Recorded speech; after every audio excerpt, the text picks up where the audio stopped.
প্রিয় শিক্ষার্থীবৃন্দ, আজকে আমরা গুরুত্বপূর্ণ কিছু বিষয় নিয়ে আমরা আলোচনা করব। আমাদের লেখাপড়াকে আমরা কিভাবে অগ্রগতি বাড়াবো আমাদের লেখাপড়ার।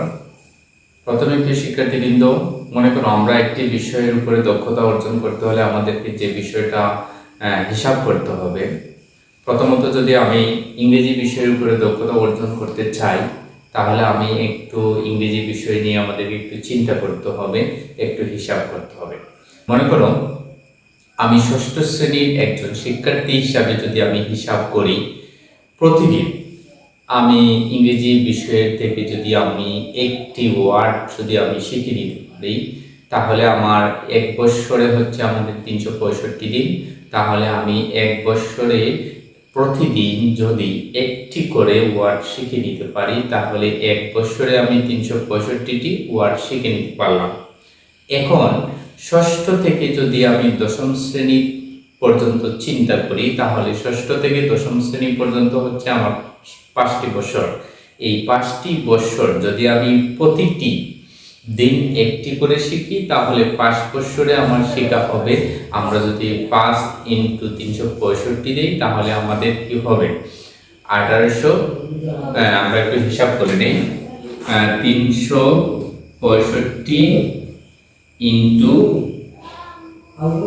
5, তাহলে আমাদের 5 বছর 25-এর 5 এর হলো 2, 530 আর 2 কত হবে আমাদের? 32-এর 2, এই পাশে 15, 16, 17, 18। তাহলে আমরা 5 বছরে আমরা মোট ওয়ার্ড শিখতে পারলাম 1825টি ওয়ার্ড আমরা শিখতে পারলাম। কিন্তু আমরা খুব ইজিলি আমাদের এই জায়গাতে যে হিসাবটি হয়েছে, আমরা প্রতিদিন একটি করে আমরা ওয়ার্ড ধরেছি। প্রতিদিন যদি একজন শিক্ষার্থী প্রতিদিন যদি একটি করে ইংলিশের একটি ওয়ার্ড শিখে নিতে পারে, তাহলে সে 5 বছরে শিখতে পারবে আর 1825টি ওয়ার্ড সে শিখতে পারবে। যদি কোনো শিক্ষার্থী 1825টি ওয়ার্ড শিখে নিতে পারে, তাহলে তার ইংরেজি কথা বলা, স্পিকিংয়ের ক্ষেত্রে তার খুবই সহজ হয়ে যাবে। অর্থাৎ এই 1825টি ওয়ার্ড কিন্তু অনেক বেশি। আমরা দৈনন্দিন জীবনে আমাদের প্রয়োজনীয় যে কাজগুলো আমরা করি বা যে কথাগুলো আমরা বলি, এই প্রয়োজনীয় ওয়ার্ডগুলো যদি কেউ 1825টি ওয়ার্ড শিখে নিতে পারে, তাহলে তার সেই ক্ষেত্রে ইংলিশের বিষয়ের উপরে সে আশা করি অনেক উন্নতি লাভ করতে পারবে, দক্ষতা অর্জন করতে পারবে। ইংরেজি বিষয়ের উপরে তার একটা দক্ষতা চলে আসবে। এইভাবে চিন্তা করে যদি আমাদের একটু হিসাব করে যদি আমরা যে কোনো বিষয় নিয়ে আমরা পড়ালেখা করি, তাহলে আমাদের জ্ঞানের পরিধি বৃদ্ধি পাবে। আর আমরা খুব ইজিলি আমরা যদি আমাদের প্রতিদিনের যে ক্লাসের যে পড়াগুলো যদি আমরা শিখে নিতে পারি প্রতিদিনই, তাহলে আমাদের লেখাপড়াটা খুবই সহজ হয়ে যাবে।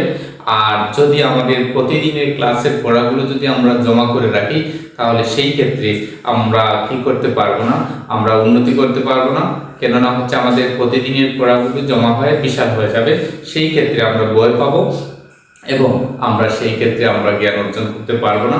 এজন্য আমি প্রত্যেক শিক্ষার্থীকে বলবো, প্রতিদিনের ক্লাসের যে পড়াগুলো প্রতিদিনই শেষ করবা। তাহলে দেখবা যে পড়ালেখার মধ্যে একটা, যখন বুঝে শুনে পড়বা, তখন পড়ালেখার মধ্যেও কিন্তু একটা আনন্দ মিলে। কেননা হচ্ছে এই লেখাপড়ার মধ্য থেকে যদি আনন্দটা যদি বুঝে নিতে পারো বা পড়ালেখার মধ্যে যদি একটু ইন্টারেস্ট পাও, তাহলে বুঝবা তুমি অনেক উন্নত পর্যায়ে চলে যেতে পারো। আশা করি সকলেই এইভাবে চেষ্টা করি, বুঝে শুনে পড়ি, তাহলে আমরা আমাদের কাঙ্ক্ষিত লক্ষ্যে পৌঁছতে পারবো। সকলকে ধন্যবাদ।